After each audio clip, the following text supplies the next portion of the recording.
सरकार पूरी तरीके से फेल हो गई है। सरकार ने पब्लिक को रोड में ला दिया है। वो नेता नहीं है, कुत्ता है वो। अभी हाल ही में मोदी जी द्वारा दिए बयान के कारण जनता बहुत ज्यादा गुस्से में है, जिसके कारण बहुत बड़ा बवाल खड़ा हो गया है। दरअसल मोदी जी ने अपने बयान में देते हुए ये बोला है कि कम से कम ईंधन का उपयोग करे और 1 साल तक सोना चांदी ना खरीदे और जितना हो सके वर्क ऑफ होम करे। इस बात को लेकर जनता बहुत ज्यादा सवाल कर रही है मोदी जी से और कई तरह के उन पर वीडियोस भी बन रहे हैं। बिना इस बात को पूरा जाने कई सारे यूट्यूबर्स, न्यूज वाले इस बात को लेकर तरह तरह की अफवाहें फैला रहे हैं। जैसा कि आप सभी को तो मालूम है, अमेरिका और ईरान के युद्ध के चलते स्टेट ऑफ हॉर्मोन्स ब्लॉक हो चुका है, जिसके कारण कई सारे सप्लाई रुक गए हैं। खासकर क्रूड ऑयल की सप्लाई रुक गई है। इसी के कारण मोदी जी जनता से अपील कर रहे हैं कि सिर्फ अपनी जरूरत के अनुसार ही चीजों का उपयोग करें और जितना हो सके बचाकर चले। इसके कारण देश में आने वाली कई सारी परेशानियां टल सकते हैं, क्योंकि कई सारी देशों में बहुत सारी चीजों का रेट बढ़ चुका है। लेकिन भारत सरकार ने अपनी तरफ से ये कोशिश किया है कि विश्व युद्ध के चलते भी भारत में कई सारी चीजों का रेट न बढ़े। हालांकि पेट्रोल और एलपीजी गैस का रेट न बढ़ाने की वजह से भारत सरकार को कई हजार करोड़ रुपए का नुकसान हो चुका है, जो कि जनता की नजर में या यूट्यूबर्स या बड़े बड़े न्यूज वालों के नजर में नहीं दिख रहे हैं। नमस्कार दोस्तों, बात करेंगे इस वीडियो में कुछ बड़ी खबरों के बारे में, तो वीडियो में बने रहना।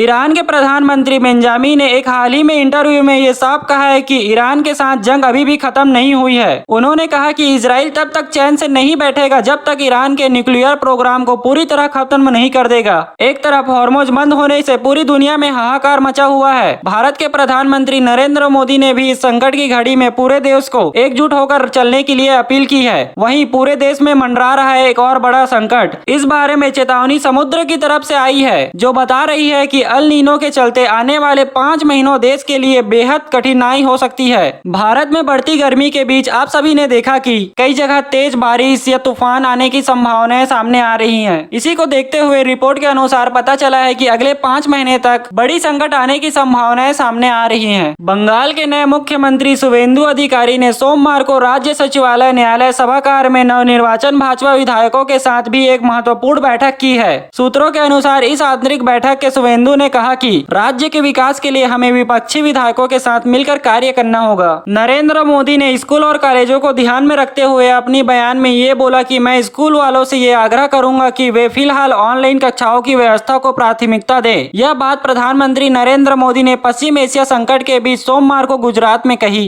पाकिस्तानी महिला का सोशल मीडिया पर एक वीडियो तेजी से वायरल हो रहा है, जिसमें उसने खुद को यूट्यूबर और जर्नलिस्ट बताते हुए ये बात बोली कि भारत और पाकिस्तान का बॉर्डर उसने आसानी से पार कर लिया और इंडिया में पहुंच गई। जिस वीडियो को देखने के बाद कई सारे लोगों ने बड़े सवाल उठाते हुए ये बात बोली कि आखिर सुरक्षा कर्मी इतनी लापरवाही कैसे बरत सकते हैं। कोई भी पाकिस्तानी आसानी से भारत पहुंच जा रहा है, वो भी पैदल। इस बात को लेकर बहुत बड़ा बवाल खड़ा हो गया है। अमेरिका और ईरान के बीच बढ़ते तनाव के बीच एक चौंका देने वाली रिपोर्ट सामने आई है, जिसमें अमेरिका अधिकारियों ने हवाले दावा किया है कि पाकिस्तान के लोगों ने अपने एयरबेस पर ईरानी मिलिट्री जेट्स को रुकने का अनुमति दिया है, जिस बात को लेकर बहुत बड़ा बवाल खड़ा हो गया है। खासकर इस बात को देखते हुए अमेरिका के राष्ट्रपति डोनाल्ड ट्रंप बहुत ज्यादा गुस्से में हैं। मध्य प्रदेश के रायगढ़ जिले में पचौरी शहर से एक बड़ी खबर सामने आ रही है, जहां शहर के बीच स्थित चुनलाल मुललाल भारत पेट्रोल पंप पर सोमवार 11 मई की रात भीषण आग लग गई है। हादसे में 12 लोग झुलस गए हैं, जबकि 12 मोटरसाइकिल और एक पेट्रोल टैंक जलकर खाक हो गए हैं। बताया जा रहा है कि अमेरिका के राष्ट्रपति डोनाल्ड ट्रंप चीन दौरे पर जाने वाले हैं। ये दौर 13 मई से 15 मई तक रहेगा।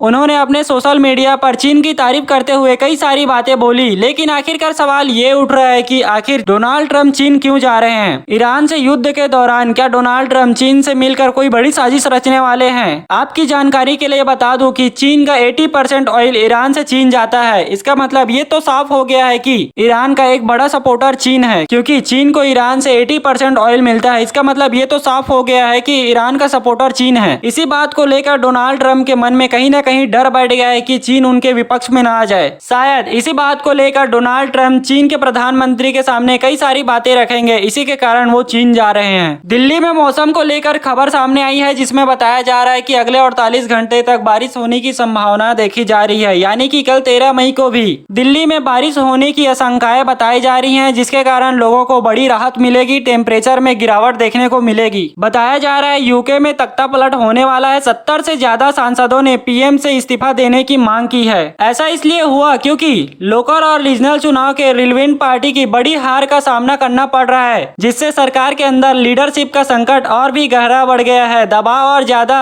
तब बढ़ गया जब 4 मंत्रियों के सहयोगी ने इस्तीफा दे दिया और कई बड़े नेताओं ने सवाल उठाया कि क्या स्टारमर 2019 का आम चुनाव भी पार्टी की ओर से लड़े जाएंगे। एआई को लेकर बड़ी खबर सामने आ रही है, जिसमें एआई सिर्फ अब सुविधा का साधन नहीं बल्कि वैज्ञानिक दुनिया के लिए बड़ा खतरा भी बताया जा रहा है। 25 लाख बायोमेडिकल रिसर्च के पेपर्स की जांच में सामने आया है कि हजारों शोध पत्रों में ऐसे रेफरेंस और वैज्ञानिक हवाले दिए गए हैं जिनका असल में कोई अस्तित्व ही नहीं था। यानी कि ये बात सामने आई है जिसमें एआई आपस में खुद से बातें कर रहे हैं और कई सारे रिपोर्ट फेक बना रहे हैं। साथ ही साथ एक और बड़ी खबर सामने आई है जिसमें एआई ये बोलते हुए दिख रहे हैं कि इंग्लिश भाषा में बात मत करो, कोई और दूसरी लैंग्वेज का उपयोग करो जिसके बारे में इंसानों को ना पता हो। सोचो, एआई अब खुद से अपने आप को ऑपरेट करने लग गए हैं। पता नहीं भविष्य में क्या होगा। कहीं ना कहीं एआई आने वाले समय में दुनिया वालों के लिए बहुत बड़ा खतरा बनकर आएगा सामने। भारत ने रूस से आने वाली प्रतिबंधित एलएनजी खरीदने से इनकार कर दिया है। यह फैसला ऐसे समय पर आया है जब पश्चिम एशिया में बढ़ते तनाव और ऊर्जा सप्लाई दबाव में के बीच भारत अपने आयात विकल्पों को लेकर सतर्क रणनीति अपना रहा है। पाकिस्तान के फैसलाबाद शहर में एक ऐसी स्टोरी वायरल हो रही है जो बॉलीवुड फिल्मों को भी फेल कर देगी। बायोलॉजी टीचर को प्यार हो गया स्टूडेंट से। दरअसल बताया जा रहा है कि बुरखे में स्कूल आने वाली बायोलॉजी टीचर मैडम सारा को उनके स्टूडेंट से प्यार हो गया है। दोनों ने अब वीडियो अपलोड कर दुनिया को बता दिया कि वो एक दूसरे से काफी प्यार करते हैं। दिल्ली में एलपीजी गैस की कीमत बढ़ा दी गई है। उसी के साथ ईरान ने अमेरिका के शांति प्रस्ताव को रद्द कर दिया है। इसी के साथ साथ नरेंद्र मोदी ने राहुल गांधी पर सवाल उठाते हुए कई सारी बातें बोली हैं। जानेंगे आज की सारी बड़ी खबरें, तो वीडियो में बने रहना। देश की राजधानी दिल्ली में एलपीजी गैस सिलेंडर की नई कीमतें जारी की गई हैं। तेल विपणन कंपनी द्वारा 11 मई 2026 को अपडेट दिया गया है कि घरेलू गैस सिलेंडर में कोई बदलाव नहीं किया गया है, जबकि कमर्शियल गैस सिलेंडर में बदलाव किए गए हैं और उच्च दाम बढ़ा दिए गए हैं। यानी कि घर में इस्तेमाल होने वाले गैस सिलेंडर के दामों में बढ़ोतरी नहीं हुई है।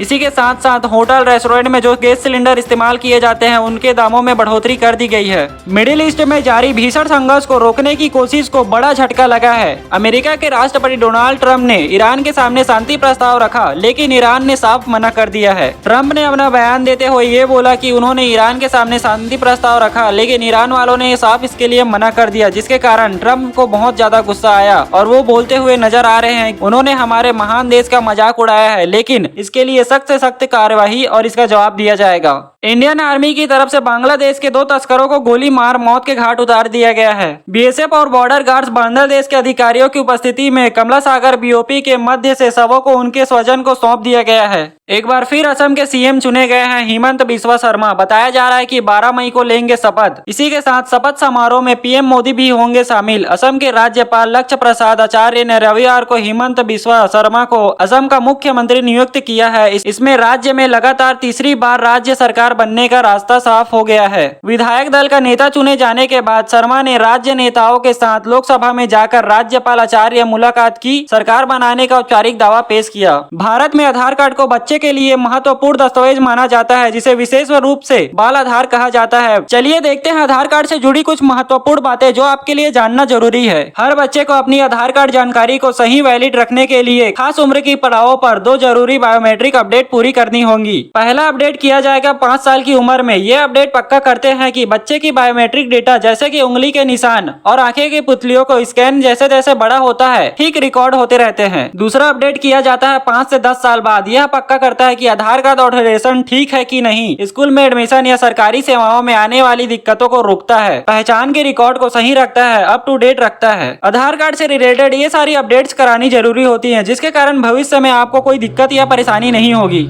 एक ऐसी महिला का मामला सामने आया है जिसने पैसे के चक्कर में 8 शादियां कर डाली। शादी के कुछ दिनों बाद वह महिला ससुराल में चोरी कर वहां से फरार हो जाती थी। अब इस मामले में हद तो तब हो गई जब दुल्हन को HIV पॉजिटिव निकली, लेकिन फिर भी उसने शादी करना बंद नहीं किया। आरोपी महिला पटियाला के देवड़ीगढ़ कस्बे में रहने वाली है। वह भोले भाले लड़कों को अपने जाल में फंसाती थी, फिर उनसे शादी कर उन्हें लूट लेती थी। हैरत की बात यह थी कि इस ठगी में उसका पति और परिवार के अन्य सदस्य भी शामिल थे। वे सभी मिलकर प्लान बनाते थे। उनका टारगेट अधिकतर ऐसे लड़के होते थे जिनकी शादी की उम्र निकल चुकी हो। वह अभी तक 8 लोगों से शादी कर चुकी है और उन्हें लूट चुकी है, लेकिन अभी हाल ही में पुलिस वालों ने उन्हें पकड़ लिया है। इसी के साथ एक बड़ी खबर सामने आई है जिसमें एक लड़की की सगाई हो चुकी होती है। वह अपने मंगेतर से डेली फोन पर बातें करती थी, लेकिन एक दिन जब लड़की के घर पर कोई नहीं होता है तब उसका मंगेतर रात को उससे मिलने के लिए आता है। उसके बाद उसका मंगेतर जब लड़की से यौन संबंध मनाने के लिए उससे जिद और जोर जबरदस्ती करने लगता है। ये बात लड़की को बिल्कुल भी पसंद नहीं आती है। इस घटना की सारी बातें लड़की अपने परिवार वालों के सामने पेश करती है और रोने लग जाती है। इसके बाद उसके परिवार वालों ने लड़के के ऊपर कंप्लेंट करते हुए ये बातें पुलिस वाले के सामने